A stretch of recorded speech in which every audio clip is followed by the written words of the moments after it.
Bien, vamos a comenzar con este práctico.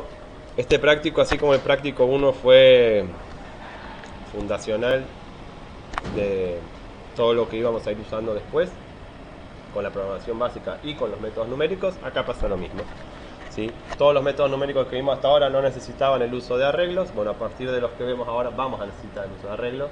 Y los programas, ¿sí?, o problemáticas de programación general van a poder volverse más generales y con un procesamiento de volumen de datos más grande a partir de poder trabajar con vectores y matrices. ¿Ok?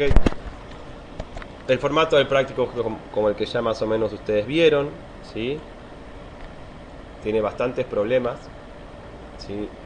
Digamos que los recomendados llegan hasta el 32, ¿sí? O sea que tenemos 3 clases, o sea que seguimos con un promedio de entre 10 ejercicios semanales que pretendemos que ustedes puedan completar, ¿sí? Con esto de trabajar en la casa y hacer 4 o 5 ejercicios en su casa, ¿sí? Eh, y obviamente completar algunos acá. Bien, vamos a hacer una mezcla entre comandos. Este ejercicio 1 nos pide probar instrucciones en la consola, ¿sí? Hay comandos que hay que escribir en la consola y ver qué hacen, ¿sí? Poder explicarlos. Si tienen errores, poder explicarlos, ¿sí? Acá hay un ejemplo.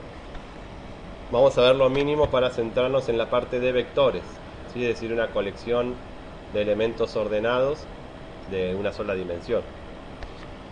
¿Sí? Y vamos a hacer el ejercicio 3 ahora. 3A, B y C. Bien, pero entonces para hablar de vectores mínimamente tenemos que ver algunas operaciones de estas, ¿sí? Y lo que vemos acá es que esta primera instrucción define un vector, ¿sí? Entonces si yo vengo acá y pruebo x igual a menos 5, 2.2, 2.3, ¿sí? Vemos que esto, como le costó, ¿sí?, me genera en la variable x una asignación. Esto es lo mismo que hacíamos en el práctico 1. Esto ya es distinto porque esto define una colección, ¿sí?, o un conjunto de valores, ¿sí? Y en específico esto ya define qué conjunto de valores, y es muy parecido como venimos trabajando con los ciclos for, ¿no? Un valor inicial, un incremento y un valor final. Entonces dice, todo esto genera un vector, ¿sí?, que es menos 5 con incremento 2, entonces hace menos 5, menos 3, menos 1, 1 y 3. ¿Sí? Toda esa colección de números están guardados en la variable x. ¿Estamos de acuerdo? Entonces ahora las variables contienen o pueden contener más de un valor. Eh, y para poder trabajar con ellas, vamos a tener que poder acceder a cada uno de esos elementos de un arreglo si quisiéramos, o a un subconjunto si quisiéramos, o hacerle una operación a todos ellos. ¿Sí? Entonces fíjense que lo que son operaciones aritméticas sobre vectores, ¿sí?, se cumplen más o menos las que ustedes ya conocen de álgebra, ¿no? Un escalar por un vector me devuelve un vector, donde todas las componentes de mi vector se ven multiplicados por el escalar. Entonces, si yo tengo que hacer una operación sobre un conjunto de números y es la misma operación lineal, por ejemplo, multiplicar por un escalar y sumar una constante, yo con directamente decir la constante por el vector, fíjense que el resultado es todas las componentes multiplicadas por el escalar, 3 en este caso, ¿sí?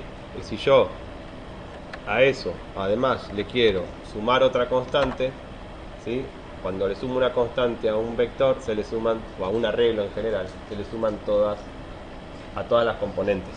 ¿Ok? ¿Sí?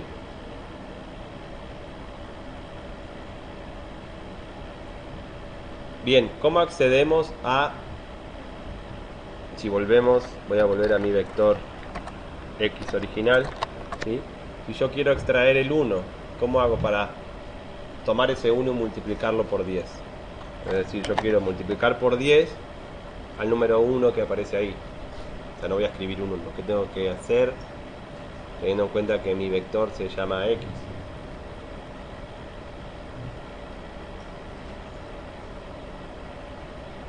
Quiero sacar este valor.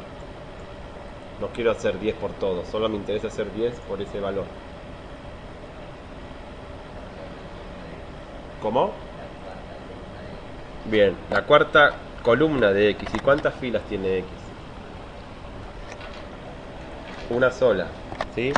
Entonces, al final es la cuarta columna. Hablar de filas y columnas, ¿sí? Para nosotros va a ser más intuitivo cuando hablemos de matrices, ¿sí? Sabemos que una matriz de M por N tiene M filas y N columnas. Entonces, cuando estemos trabajando con matrices, naturalmente vamos a tener que poder discriminar entre la ubicación en filas y columnas.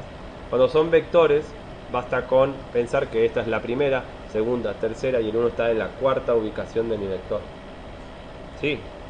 Entonces fíjense que si yo hago, voy a borrar este para ver qué es X de 4, me dice X en la posición 4 contiene un 1. Bien. Después si quería hacer 10 por X en 4, bueno, será ese 1, ¿sí? Bueno, varios de estos, mientras los vayan probando, los van a seguir haciendo ustedes, ¿sí? Por ejemplo, si yo sé que esto tiene 5 elementos y voy al elemento número 7, ¿de atrás se ven las instrucciones que escribo o tengo que levantar un poco más? ¿Se ve? ¿Sí? Me dice el error 21 de invalid index, índice inválido, ¿sí? Si ustedes recuerdan de la teoría, nosotros ponemos el arreglo y entre paréntesis la dirección a donde vamos a ir a buscar el elemento o el número de componente o de elemento que queremos del arreglo. Entonces este número que va entre paréntesis siempre tiene que ser un entero, y en nuestro caso tiene que ser un entero positivo comenzando por el 1, ¿sí? Esto es importante dependiendo del entorno de programación. En algunos entornos de programación el primer elemento se cuenta como 0, ¿sí? Bueno, en GitLab el primero es el 1 y es 1, 2, 3, 4, 5. Entonces esto tiene 5 elementos y yo quiero acceder a la componente número 7 y me dice esto es un error de índice inválido. El número que vos me pusiste acá adentro, al que querés acceder, que es el número 7, no existe. Entonces no te puedo dar ningún valor y esto da un error, ¿ok? ¿Cómo puedo saber la cantidad de elementos que tiene el vector? Lo quiero guardar en la variable n.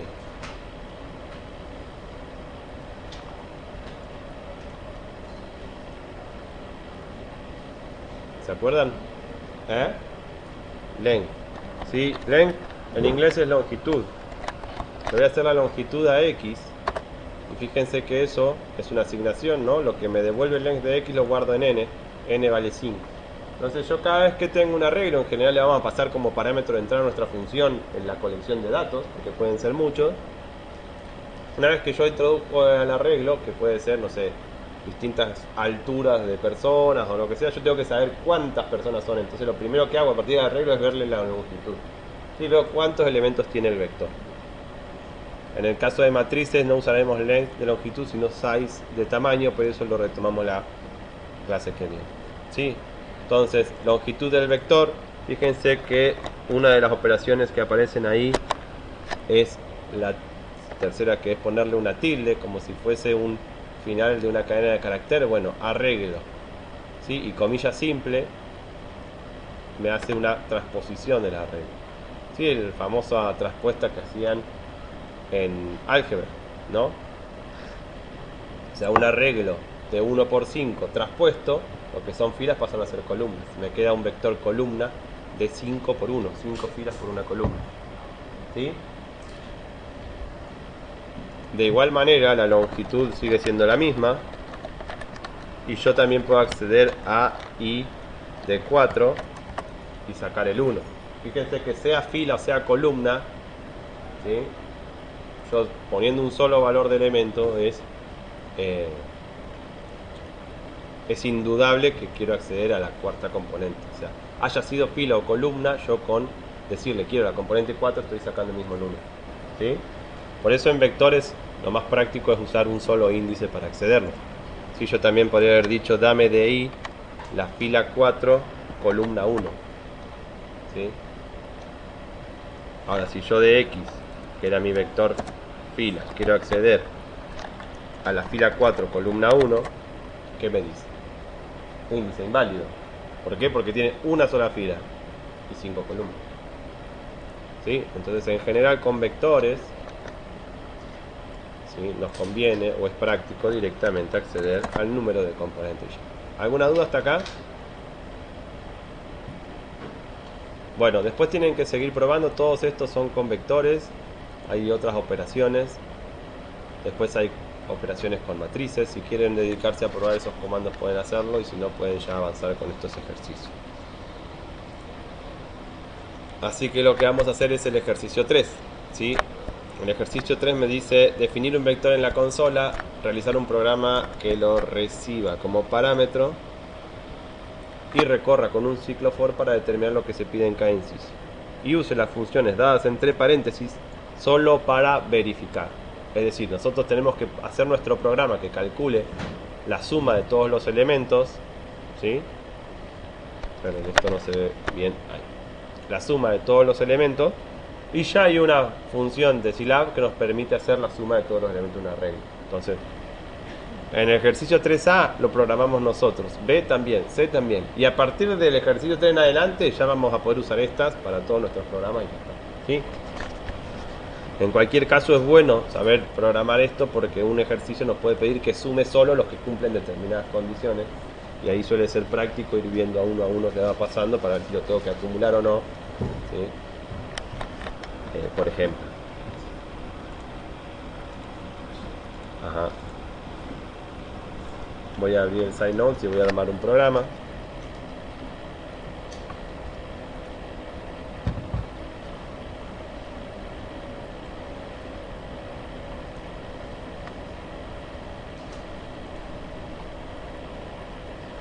Ah, quedó abierto el non-derivative, sí.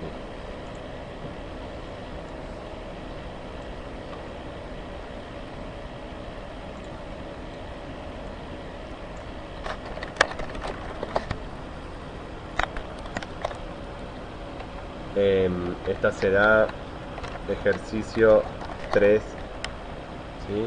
Vamos a hacer todo en el ejercicio 3, pero primero vamos a hacer la sumatoria. ¿Qué recibo como parámetro? Un vector. Y acá yo puedo poner la variable que yo quiera. Bien. Que tengo un x definido, ¿sí? 5 componentes. Y tengo que hacer la suma, ¿sí?, de todos los elementos del vector. ¿Qué le parece que tengo que hacer primero? Es decir, yo voy a pasar este vector B, que puede ser el x ese que yo tengo, 5 componentes, y tengo que sumar todas esas componentes.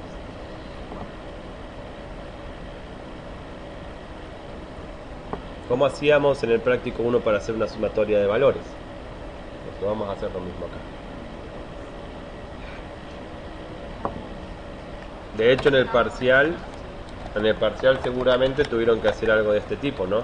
Pusieron un acumulador en 0 y en algún punto dijeron suma es igual a suma más algo nuevo que tengo que sumar, ¿sí? Bien, ¿qué son estas cosas, este algo nuevo que yo tengo que sumar? Los elementos de B. Bien, entonces yo de B tengo que acceder a cada una de las componentes. ¿Cómo puedo hacer eso?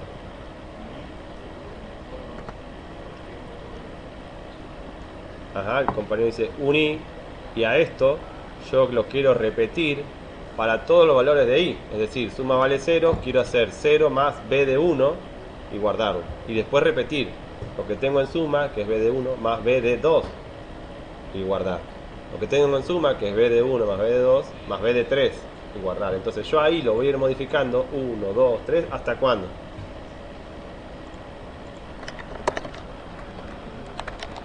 Ajá, entonces ¿qué me falta?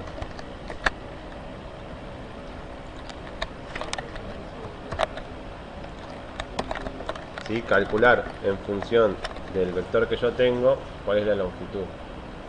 Sí, ingreso un vector cualquiera con la cantidad de componentes que sea, ¿sí? Verifico su longitud, pongo a 0 mi acumulador de suma para todas las componentes, y va de 1 hasta n, b de 1, de 2, de 3, de 4, de 5, hago la suma.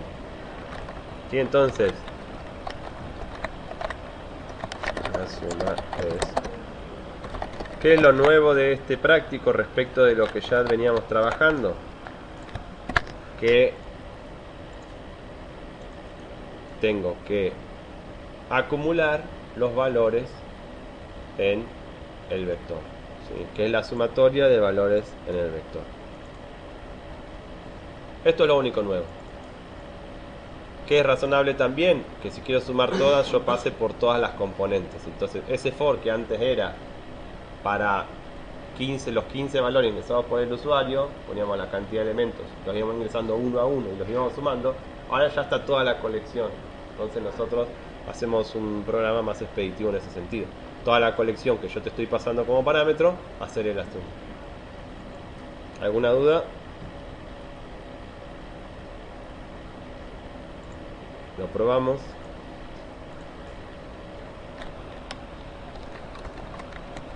Es ejercicio 3 de mi vector X y dice la suma es menos 5.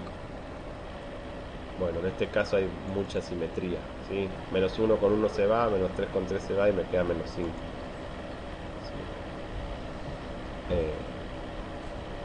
Si quieren podemos ver qué está pasando con esta variable suma internamente. Van a ver que se hace negativa porque los primeros valores de X son negativos, ¿sí? Menos 5, con menos 3 menos 8, con menos 1 menos 9, con 1 menos 8 y con 3 menos 5. Y termina finalmente en que la suma es menos 5. El 6. Puse un display adentro del ciclo for. Entonces lo que estoy viendo es los resultados parciales de mi acumulador suma. Entonces veo que cuando i vale 1 me va a dar b de 1, por eso empieza en menos 5. ¿Sí? El segundo elemento es menos 3, menos 5, menos 3, menos 8. El tercer elemento era menos 1, entonces se me da menos 9. Y después tengo 1, se me da menos 8, 3, se me da menos 5 y ya paso por todos los elementos.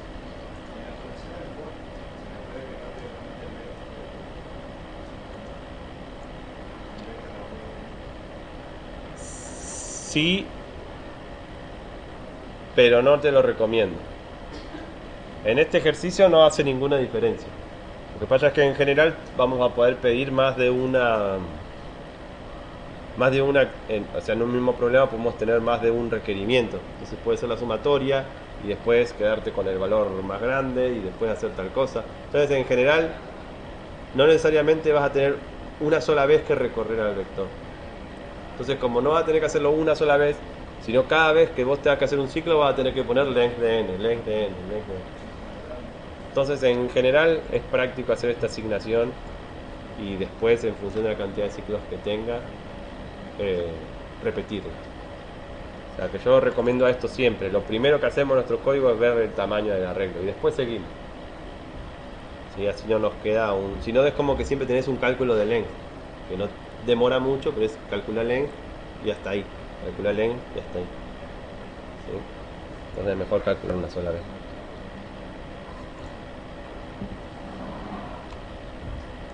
Nos pide, tenemos que corroborar la suma.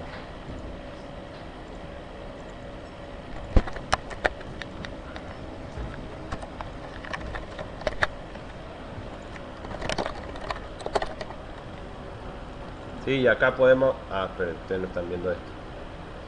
Sí, la suma de Scilab es sum de X. Si quieren, vamos a ponerle suma S como para que sea la suma de Scilab y la vamos a calcular. Suma S es sum de X. Entonces, la variable sum, ven que tiene el color de una función de Scilab predefinida. Yo le pongo un arreglo adentro como argumento, me da un escalar que es la suma de todos los elementos.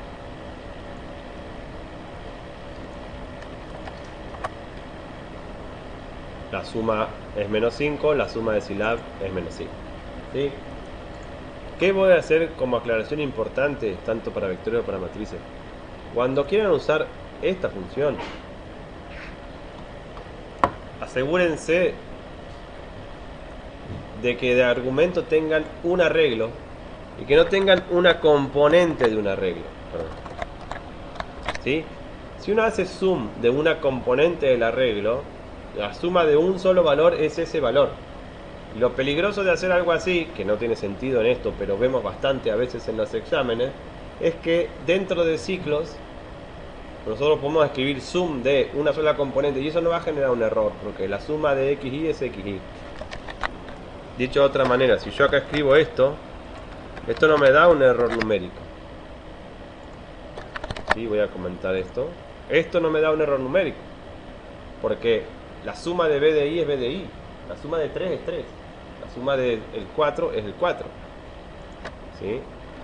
Entonces cuando yo lo ejecuto, el resultado está bien, pero conceptualmente haber aplicado una función que espera un arreglo con una colección de valores y tener uno solo es incorrecto. O sea, si yo voy a hacer la sumatoria o hago esto, que es una línea de código y listo, una sola línea de código para hacer la sumatoria, o hago esto sin sum, ¿sí? Es decir, o hago esto, que está conceptualmente bien, me voy parando en cada elemento y lo voy acumulando, o hago esto, una sola línea y chao. ¿Sí? El tema es no tener una mezcla que encima da un buen resultado, pero conceptualmente sabemos que no corresponde. ¿Ok? Bien, nos pide la media, o sea, el valor medio. ¿Cómo calculamos el valor medio?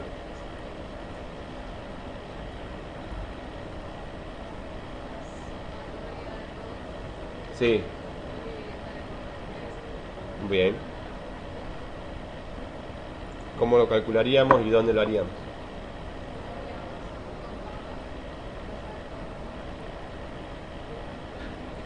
Bueno. Bueno. ¿Cuál te parece mejor ahora?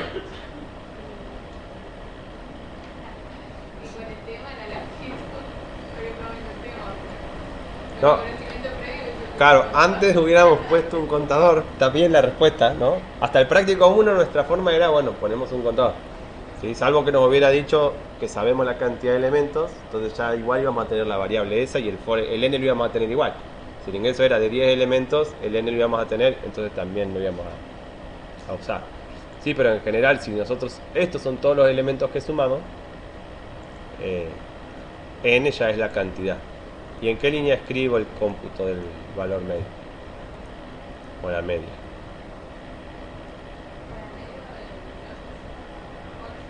¿Cómo? Abajo de 7. Bien, lo importante, que es correcto, ¿sí? Es que esto sea después de que te completo la sumatoria. Completo la sumatoria, salgo del ciclo for y ahí calculo el promedio. El promedio se calcula una sola vez. La sumatoria sobre la cantidad de elementos. ¿Sí? Si quieren, por prolijidad dejo esto así como está y vamos a hacer lo propio con el promedio acá abajo, ¿sí? Como para que nos quede separado. Entonces, el promedio, ¿sí? Yo no sé si esto se ve bien ahí, ¿sí? El promedio lo calculamos como la suma que tenemos nosotros, nuestra variable, nuestra acumulación suma, es con el ciclo for también, con el que ya hicimos la sumatoria, dividido n. ¿Sí? Y el promedio o la media de Scilab es min de x. Y acá en vez de suma pondré el promedio es, el promedio de Scilab es, y acá mi variable será promedio y acá será from s.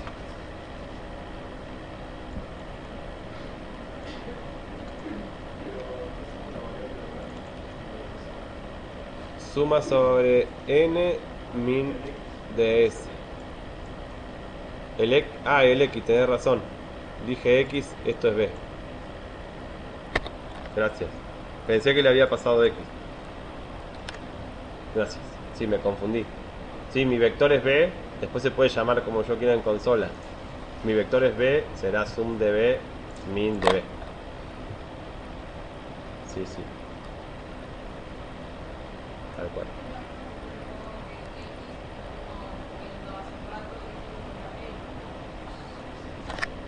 En general este B puede ser cualquier identificador después en nuestra consola. O sea, yo acá le puedo decir I2, ¿sí? de 1 con paso 2 hasta 20 y aplicarle mi función a I2. ¿Sí? No se va a llamar B. Después yo, si a esta se la ejecuto a... Ajá, me falta un paréntesis, línea 15, acá me falta un paréntesis.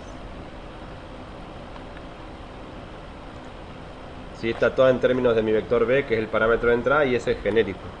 Yo después a mi función se la puedo aplicar a cualquier vector. I2, ejercicio 3, se lo aplico a I2. ¿Sí? Bueno, la suma da 100, ¿sí? Pues tengo 20, 20, 20, 20.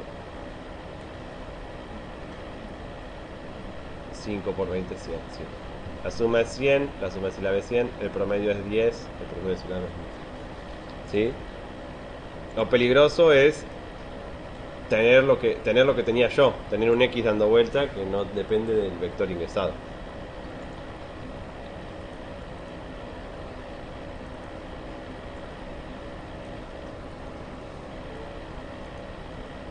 Y ahora queda el valor mínimo. ¿Sí? ¿Cómo hacíamos para obtener un valor mínimo?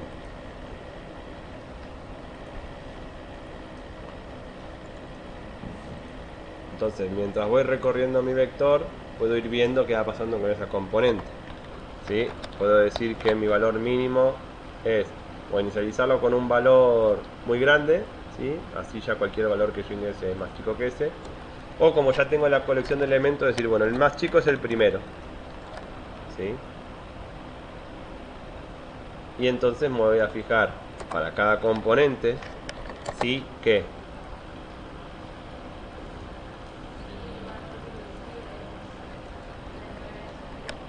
sí, no sería el que le sigue, sino el que estoy procesando, ¿no? Si el valor B de I es menor a lo que tengo en mini, entonces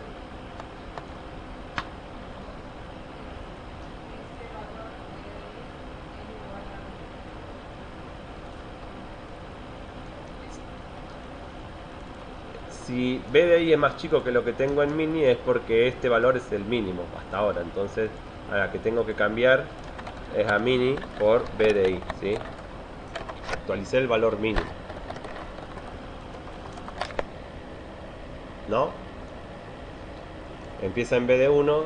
Si el valor B de I que tengo es más chico que lo que tengo en mini, entonces, este es el valor mínimo, B de I. ¿Sí? Para el siguiente valor, este va a estar actualizado. Y si la nueva componente es menor que lo que tengo, se actualiza el valor mínimo. ¿Están de acuerdo?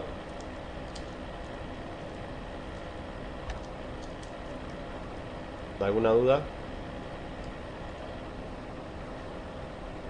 Entonces se supone que al final de mi ciclo for, en esta variable yo tengo en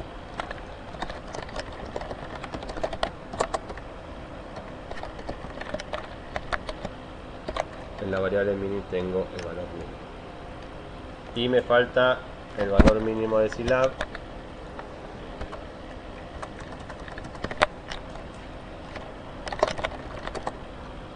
que lo calcularemos como mini S, como fíjense que min ya se puso de ese color, el valor mínimo del arreglo, en este caso un vector B, ¿sí? De todos los elementos de B, min devuelve el valor mínimo.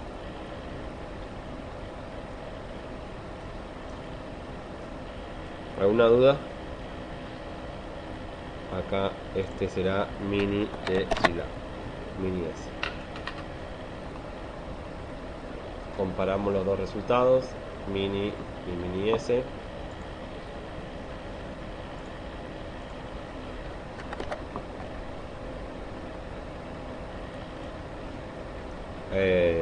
Vamos a definir un vector nuevo, así 2, 5, 6, menos 3, vamos a poner un mínimo ahí, 2, 5, y este lo voy a definir como H, y voy a hacer ejercicio 3 de H, y fíjense que dice el valor mínimo es menos 3, el valor mínimo Densidad también da el menos 3. ¿Sí? Bueno, les dejo para ustedes ya que arranquen y completen el D, que es, tenemos el mínimo, la ubicación del mínimo. Y también es práctico que investiguen cómo obtener la posición del mínimo con la función de Ciliar. Bueno, el 4, el 5, el 6, el 7, todos estos son de vectores, ¿sí? El 8, el 9, el 10, el 11, ¿sí? Hasta el 12. O sea que todos esos son los ejercicios de esta semana.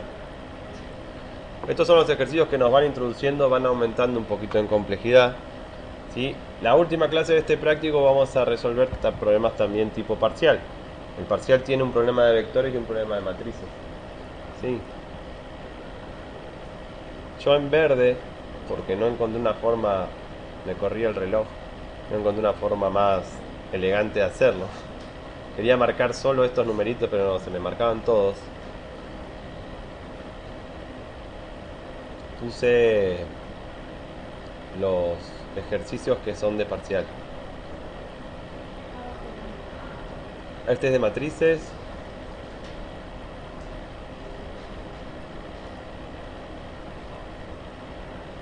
Este es de matrices. Este es de vectores. Ah, este no lo marqué, pero había salido de un parcial. Acá hay otro. Y el 41. Y acá hay otro de vectores. Sí. Los marcados en verde son sacados de parcial. Y están al final porque tirarle un ejercicio de eso en esta primera clase no tiene sentido. Sí. Así que avancen con el práctico. Consulta.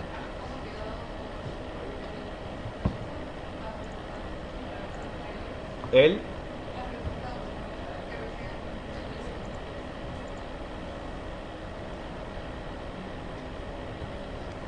Pero lo hice sobre otro vector. ¿Lo tenés al vector?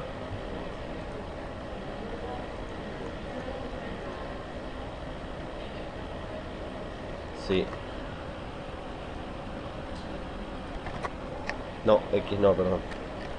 Era H, era así.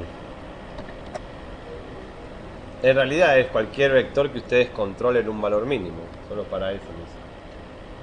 Todas las otras partes del código ya estaban probadas. No es que voy a revisar el valor, la suma y eso. De todas maneras coincide con lo que dicen las funciones hilar. Sí, le puse, siempre que uno tenga que probar si el programa funciona bien en lo que es búsqueda de máximos, mínimos o valores que tienen que cumplir determinada condición, es bueno no ponerlo ni primero ni último, ¿sí? Ponerlo en algún lugar donde el programa, ¿sí? Sea unívoco para nosotros de que lo encontró bien. En algunas correcciones de este parcial pasó en algunos casos de que tenían que hallar, por decirles, el máximo, y como en su prueba pusieron el último valor como máximo, en la prueba como que figura bien el máximo que encuentran, pero en realidad el programa por ahí se queda con el último valor. Entonces, si el programa se queda con el último valor, en realidad no está encontrando el máximo. Entonces, para hacer las pruebas uno tiene que también hacer una prueba que sea consistente con que el programa no pueda funcionar solo para el ejemplo y no de manera general, ¿no? Eso como recomendación práctica a la hora de probarlo, ¿sí? Que no esté ni primero ni último, básicamente.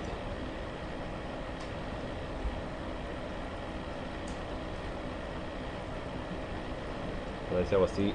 Ah, no, ya no va a entrar. Este era el vector y estos eran los resultados.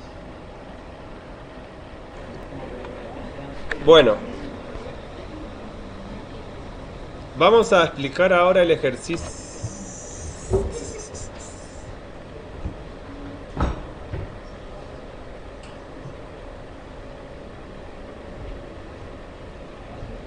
El ejercicio 8.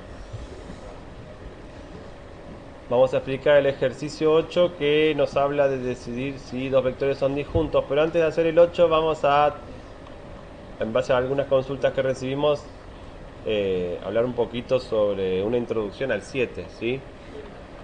El primero del 7 nos dice que tenemos n puntos tabulares, ¿sí? Entonces nos habla de una tabla T que tiene n filas y 2 columnas y nos muestra acá valores de X y valores de Y, ¿sí? Así que yo brevemente voy a definir mi tabla T y de paso ya para el que quiera avanzar, ¿sí? Puede ver cómo construir una matriz ingresando valores, ¿sí? Cualquier arreglo, sea vector o matriz, se crea o se construye a partir de un corchete que abre y un corchete que cierra, ¿sí? Y si yo quiero armar un vector fila, puedo poner valores separados por comas, ¿sí? Y eso me genera un vector de 4 componentes. Y si quiero separar en columnas, en vez de coma, puedo poner punto y coma. Entonces cada punto y coma representa una fila nueva y cada coma representa una columna nueva. ¿Estamos de acuerdo? Esto ya un poco lo van a haber repasado con Claudio. Si yo quiero armar una matriz, ¿sí? De esta manera, ingresando valores, tengo que ir, o preferentemente, completándola por filas, ¿sí? Entonces yo voy a armar una fila con los valores separados por comas, voy a poner un punto y coma y voy a crear otra nueva fila, punto y coma, otra nueva fila. Así. Entonces, así como yo puedo definir un arreglo que sea un vector, separando valores con comas y punto y coma, el espacio tiene el mismo efecto que una coma, ¿sí? Podemos definir entonces nuestra matriz T, ¿sí? Que es un arreglo, y empiezo a escribir. ¿Qué filas son? 1,1.3. Terminé la primera fila, punto y coma. Segunda fila, 2,3.5, ¿sí? Punto y coma. 3,4.2, punto y coma. 4 espacio 5, para que vean que es exactamente lo mismo. 4 espacio 5, 5 espacio 7, 6 espacio 8.8, 7 espacio 10.1, 8 espacio 12.5, punto y coma, 9 espacio 13. ¿Sí? Tenía mi corchete de cierre ahí. Fíjense cómo se construyó mi matriz T. ¿Alguna duda con esto? Bien. El inciso A dice extraiga los vectores X en T de 2.1 e Y en T 2.2. Ya me da una instrucción, ¿ven? Yo podría haberme parado para Y que va de 1 hasta N, ¿sí? Ahora fíjense que como se trata de una matriz, yo tengo que hacer el tamaño, en inglés es size, se escribe. Si hago size de T, fíjense que esto devuelve un vector con dos componentes. Me dio un 9 y me dio un 2. Nosotros típicamente vamos a guardar en dos variables el resultado de size de la matriz, ¿sí? Y acá pueden ponerle m y n, si quieren ver a la matriz como de m por n, f y c, si quieren ver la cantidad de filas y cantidad de columnas. O sea, lo que es este vector que tiene dos elementos lo va a guardar en la variable f al 9, en la variable c el 2. Y obviamente, fíjense que tengo del 1 al 9, tengo 9 filas por 2 columnas, ¿sí? Ven que columnas vale 2 y filas vale 9. Bueno, en mi caso sería, esta sería n, ¿sí? Y c va a ser un 2. Bien. Si sigo el enunciado, ¿sí? Yo podría armar un ciclo for que vaya desde 1 hasta f y vaya accediendo a las componentes de t, lo escribo acá, ¿no?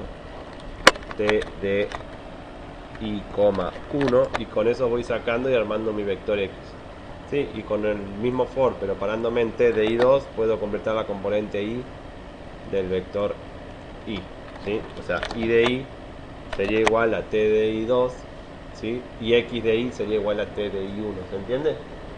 Bueno, nosotros, y ya van a probar con los comandos, ¿sí? Podemos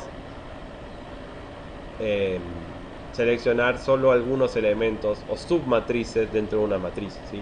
Yo puedo acá extraer, por ejemplo, toda la primera columna, o solo algunos elementos de la primera columna, o solo algunos elementos de la segunda columna. Si yo quiero quedarme con los primeros 5 elementos de la segunda columna, o sea del 1.3 hasta el 7, tengo que irme a la columna 2 y a las filas de 1, 2, 3, 4 y 5.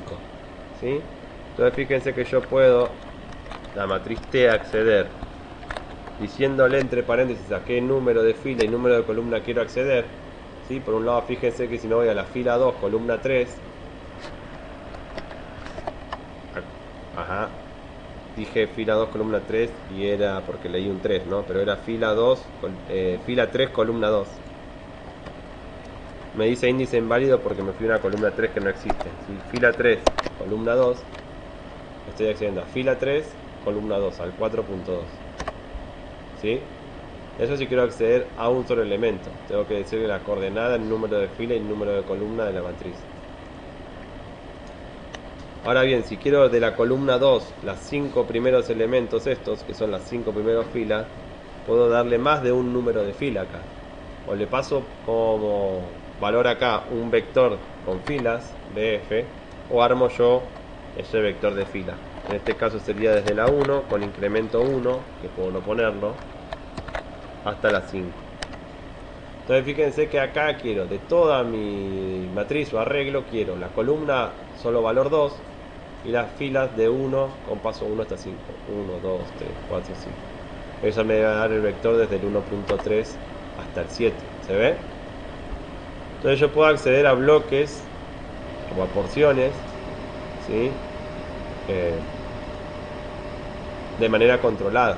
Y así como pude acceder a varios valores de fila, puedo acceder a varios valores de fila y columna. Entonces puedo agarrar distintos pedazos o submatrices y eso es bastante práctico y ya lo vamos a repasar después.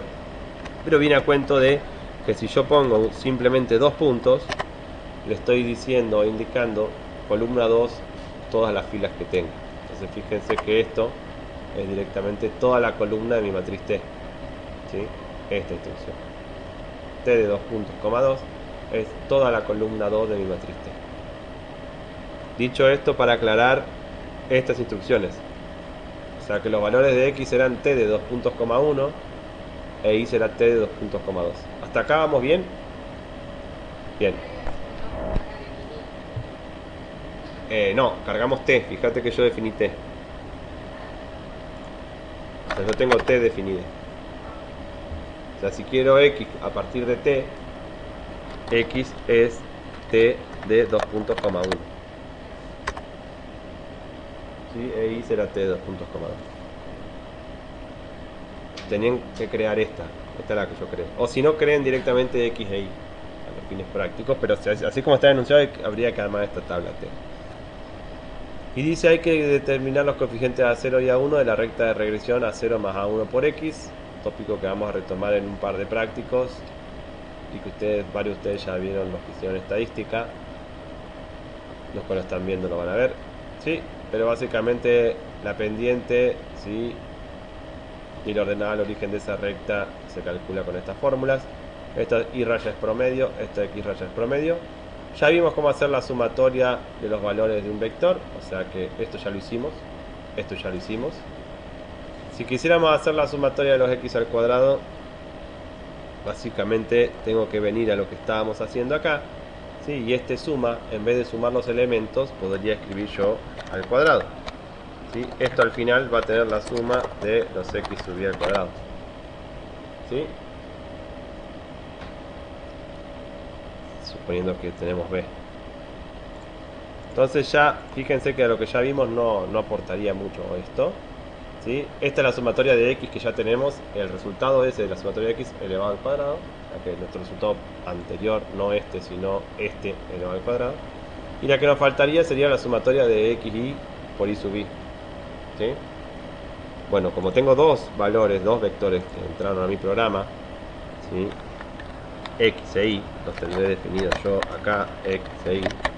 ¿Sí? Si quiero hacer la sumatoria de XY por Y sub I tengo que sumar X1 por Y1 más X2 por Y2 más X3 por Y3. Entonces pues, tendré otra suma, ¿sí? Como los vectores tienen la misma cantidad de componentes, que es X en Y multiplicado por Y en Y. ¿Sí? Y ahí tengo la sumatoria. Y ya está. N es la cantidad de puntos. Y estos son los valores promedios. Ya con eso pueden resolver este ejercicio. ¿Sí? ¿Qué queda? Que si uno quiere de manera compacta hacer esto, saben que pueden hacer sum de x y esto sum de y. Y esto va a ser este resultado al cuadrado. Puedo hacer de manera compacta estos dos y eso es lo que vamos a resolver ahora como cierre de esta introducción, y es, yo tengo mi vector x que es este. Lo que yo quiero es no sumar estas componentes, sino cada uno de estos elevado al cuadrado. ¿Sí? Y las operaciones matemáticas, componente a componente, que le llaman, de un arreglo, se definen con el mismo exponente que hacíamos al cuadrado, pero con un punto. ¿Sí? El punto elevado me va a decir a cada componente del arreglo x elevado al cuadrado. ¿Ven cómo lo que me dio esto fue cada componente elevado al cuadrado? Entonces yo directamente esa sumatoria de valores de x subida al cuadrado puedo hacer el resultado será, si quieren pongo sumatoria de x al cuadrado, ese x2 será la suma de ese vector que es x punto elevado al cuadrado. ¿Se ve? Que me da en este caso los 85. Entonces de manera compacta en una sola línea yo ya tengo la sumatoria de los valores de x al cuadrado. Y la otra que me falta ver de manera compacta es x sub y por y sub y. ¿Sale? Entonces yo necesito con x y con y, no dije que y era igual a t de 2.2, ¿sí? Ya lo tengo ahora sí. X e y, y yo hago length de x, length de y, los dos son 9, son la misma cantidad de componentes. Entonces, así como está la potencia componente a componente, también está el producto componente a componente. Si probaron todos los comandos, en algún momento llegaron al producto componente a componente entre vectores, ¿sí? En vez de poner x por y, ponemos x punto asterisco y ese es un arreglo como resultado de las mismas dimensiones de x y de y, que tienen que ser iguales. No puedo tener más componentes en x que en y. Sí, entonces se hace un producto componente a componente, el primero con el primero, el segundo con el segundo, el tercero con el tercero. Y acá tengo un vector con cada valor x sub y multiplicado por el correspondiente y sub y. ¿Sí? 9 por 13, 9 por 1, 9, 3 por 9, 27, son los 117. ¿Sí? 7 por 10.1 será 70.7. Y así con todo. ¿Sí? Entonces básicamente la sumatoria de x por y será sum de ese vector. Entonces, sea con ciclo for, que lo acabamos de ver cómo sería, o con las instrucciones de sum teniendo un vector resultante, terminamos de completar todo esto y será hacer las cuentas correspondientes. ¿Ok? ¿Alguna duda? Bueno, ahora sí pasamos al 8, que nos habla que escriba un programa que dado dos vectores decida si son disjuntos. Dos vectores son disjuntos cuando no tienen ninguna componente en común, o sea, una intersección vacía. Mostrar en consola ambos vectores y el mensaje correspondiente. Bueno, ya que tengo x e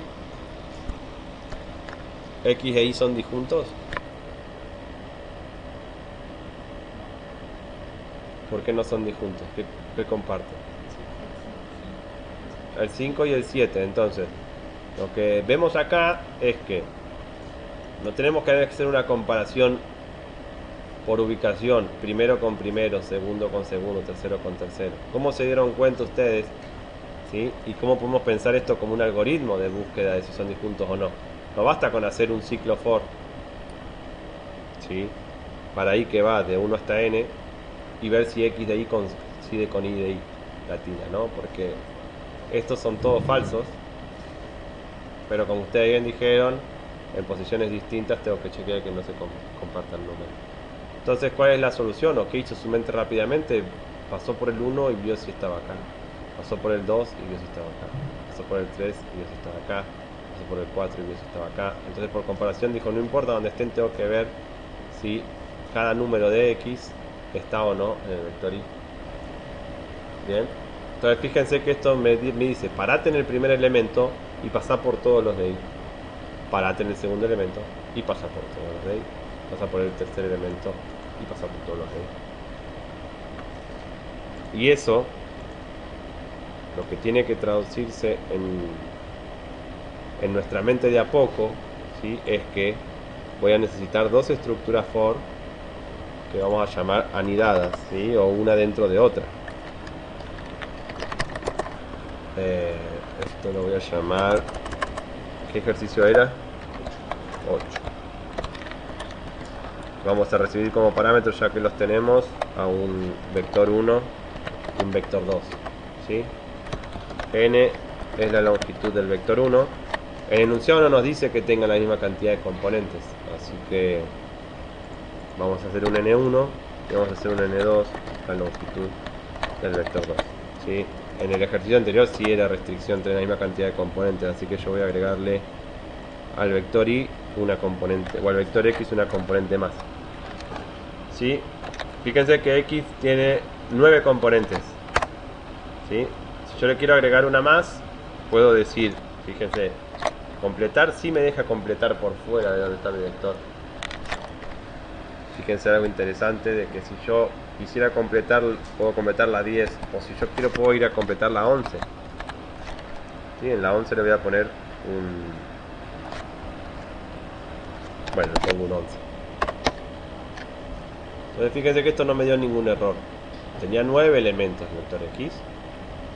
Ahora yo dije, en x, en la posición 11, guarda un 11. Eso no me dio ningún error, ¿sí? Ahora, x no pasó de 9 a 10 componentes. Pasó de 9 a 11 componentes. Y fíjense que tenía hasta la componente 9 y yo le dije guardar en la 11. Entonces, ¿qué hizo? Extendió a mi vector y completó con un 0 en la posición 10. Porque yo fui a completar en la 11. Entonces, extender vamos a poder extender sin problema. Y eso no nos va a generar un error. Sí tenemos que saber que va a completar un poco con 0 lo que nos falta, ¿sí?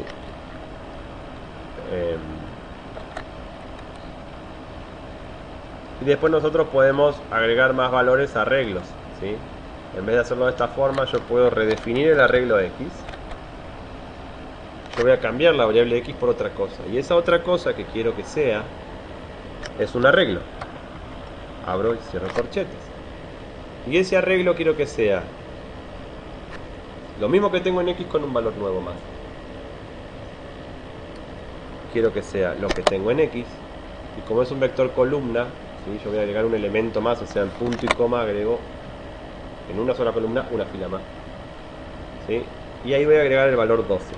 Entonces esto, repasemos, se interpreta. Voy a redefinir x.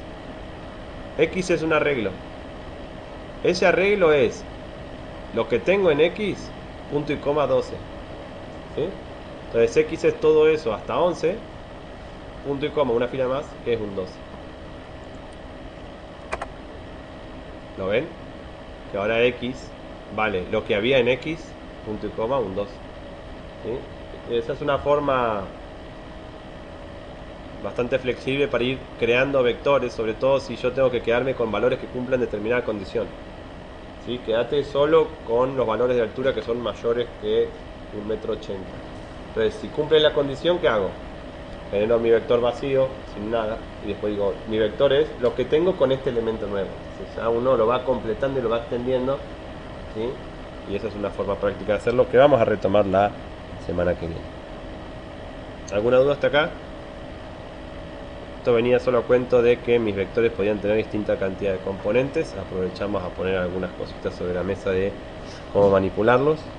Obviamente yo siempre lo que agrego, tengo que agregar de dimensiones apropiadas. Si mi vector es de una sola columna y yo acá le quiero poner en una nueva fila 12 y 13, esto tiene dos columnas, ¿sí? Esto sí va a generar un error de dimensiones de fila a columna inconsistentes. Lo que quiere guardar, es decir, va a tomar un arreglo y va a querer unirlo con otro arreglo, ¿sí? Y la cantidad de columnas del primer arreglo no coinciden con la cantidad de columnas del segundo y entonces no lo puede unir, ¿sí? Tendría que tener la misma cantidad de columnas en este caso, porque estoy agregando una nueva fila, ¿sí? Que era una. Bueno, ya tengo mi vector x y que tiene distinta cantidad de componentes de mi vector y, ¿sí? Pero sabemos que comparten el 5 y el 7, ¿sí? Y dijimos, yo me voy a parar y voy a hacer una comparación, ¿sí? Para cada valor de mi vector B2 en este caso, ¿sí? Entonces lo que voy a tener que hacer, imagínense que me paro en mi primer componente de B1, ¿sí? mi valor será mi primer componente. Y dijimos tengo que pasar por todas las otras. Entonces acá voy a chequear si cada componente de mi vector B2 coincide con este valor o no. Entonces, ¿qué tengo que hacer? Tengo que recorrer todo mi vector, ¿sí? Para ir que va de 1 hasta n2, para todos los elementos de mi vector. Yo me voy a fijar si este valor coincide, o sea, es igual a la componente I de mi vector B2, ¿sí? Si eso pasa es porque se comparte una componente.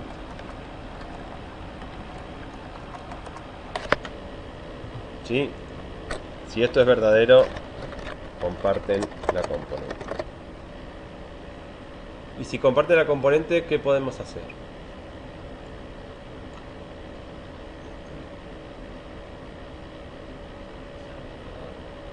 Poner un contador. Le sumamos 1 al contador. ¿Y qué hacemos al principio? Ok. Bien, entonces este procedimiento es, si comparte un componente, incremento un contador. ¿Se entiende esto qué es? Esto es pararse en la primer componente, B1 de 1, y comparar con todas estas. ¿Sí? Para I que va de 1 hasta N2, comparo con B2 de I. Esto se repite N2 veces, ¿sí? Y va a ir adoptando el 1.3, B2 de 1, el 3.5, B2 de 2, el 4.2, B2 de 3, y así. O sea que lo que me falta es hacerlo con el 2, hacerlo con el 3, hacerlo con el 4. Entonces, este valor directamente lo tengo que ir variando para una variable que vaya desde 1 hasta n1. Entonces, hago esta asignación muchas veces cambiando este índice, o directamente, ¿sí?, reemplazo esto. Voy a ir a un B1 en otro índice que necesito. Podemos pensar en I, J, son variables típicas, y todo esto de acá lo tengo que repetir muchas veces. Entonces tengo un for que empieza acá y que termina acá. Y dije que la variable era J. Para cada valor de B1, o sea que J va de 1 hasta N1, para cada valor de J de 1 hasta N1, y para cada valor de I que va de 1 hasta N2 voy a comparar si B de J coincide con B de I. Entonces, J se para en 1, compara con todos los valores de B2, J se para en 2, compara con todos los valores de B2, y así voy a estar pasando por todas estas comparaciones que mencioné. ¿Se entiende? Y ahora, ¿cómo decidimos si son disjuntos o no?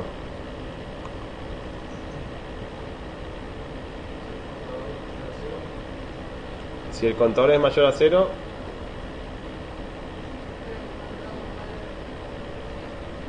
ajá, ¿y cuándo eran disjuntos? Son disjuntos cuando no tienen ninguna componente en común. Ok, entonces podemos poner, si el contador es mayor a 0, no son disjuntos. Y si no son disjuntos, o al revés, si el contador es igual a 0, son disjuntos. Y si no, no son disjuntos. ¿Dónde ponemos el if?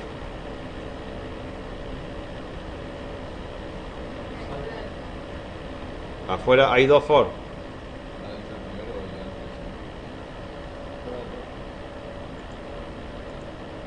Adentro del primero, afuera del segundo. Afuera de todo, me dicen por acá. Adentro de los dos, más o menos, escuché por ahí.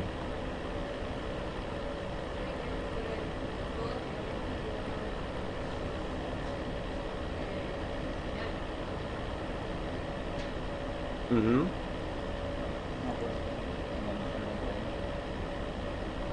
Bueno, vamos a probarlo acá. Esto nos va a desterrar la de ponerlo adentro de los dos, ¿sí? Pero esto nos alcanza. Si contador es 0, display son disjuntos. Y si no, no son disjuntos. Y me falta el end que acabo de cerrar. Y hago control I. ¿sí? O sea, ahí lo puse. Este es el end del for principal. Lo puse adentro del for principal, pero no, pero afuera del segundo.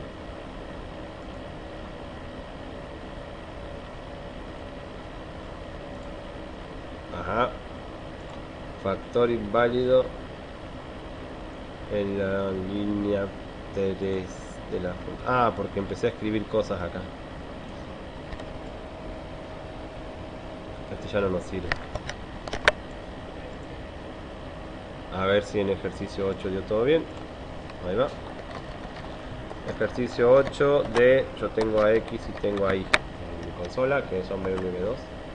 Entonces fíjense que tengo bastantes componentes en X, ¿no? Eran 12. Entonces fíjense que tengo 12 mensajes. 1, 2, 3, 4, 5, 6, 7, 8, 9, 10, 11, 12. Bueno, hay 12, créanme. Va a haber tantos mensajes como componentes de X haya. ¿Por qué? Porque es o muestro que son disjuntos o muestro que no son disjuntos. Alguno de los dos tengo que mostrar. Y como estoy adentro del ciclo for, para J que va de 1 hasta N1, me va a mostrar N1 veces un mensaje. Y el tema es que la primer componente me dice que son disjuntos, la segunda componente también, la tercera componente también, la cuarta también, pero la quinta me dice que no. Fíjense, porque el 5 se repite. Entonces fíjense cómo tengo que son disjuntos hasta la quinta. En la quinta ya pasa que coincide el 5 con el 5 y me dice no son disjuntos. Y después se queda con que no son disjuntos hasta el final. ¿Por qué? Porque como ya el contador se incrementó una vez, ya queda distinto de 0 para siempre. En resumen, tiene que ir afuera del todo. Es decir, yo hasta que no terminé de pasar por todas mis componentes de X y todas mis componentes de Y y terminé de comprar todo con todo, yo no puedo decir si son disjuntos o no. Porque puede pasar de que acá me aparezca un 13 y en ninguna otra se repita. Y hasta que no llega la última de X y la última de Y, no hay forma de determinarlo o de aseverarlo. Y de cualquier manera tenemos que aseverarlo una sola vez. No podemos aseverarlo muchas veces. Es decir, este if tiene que ejecutarse una sola vez en todo mi programa, porque o son disjuntos o no son disjuntos. Y yo tengo que tener conceptualmente claro que es un mensaje de una sola vez. ¿Son disjuntos o no? Entonces, si esto está dentro de una estructura iterativa, ¿sí?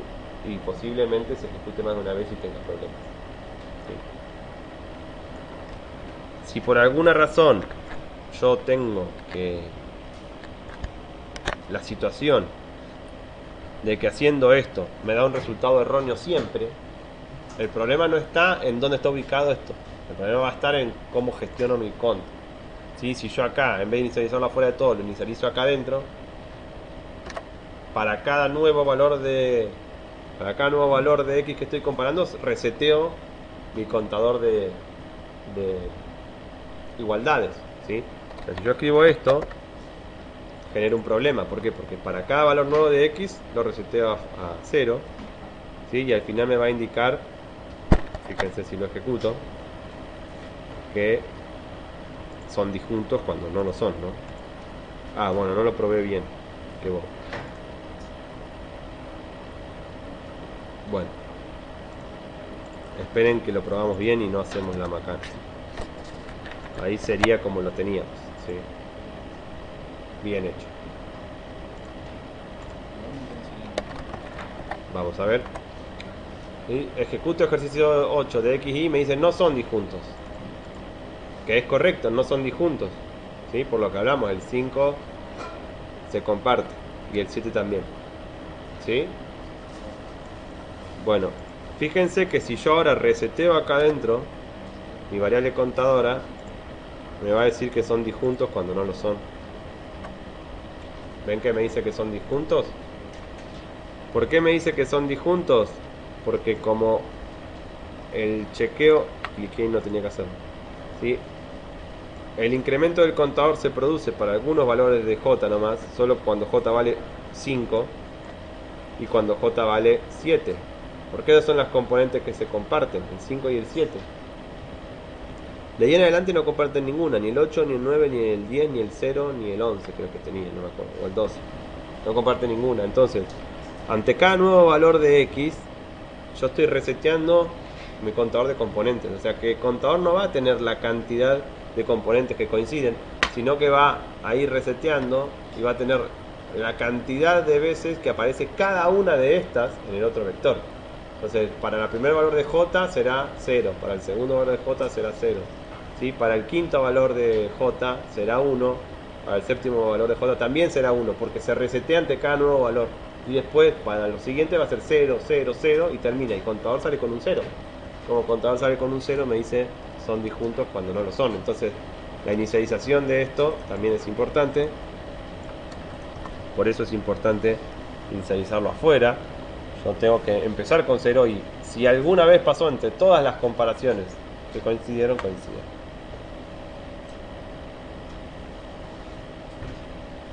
Bien, ¿qué me faltaría? Ya sabemos que con este ejemplo funciona, ¿no? De que no son disjuntos. Ahora voy a ir a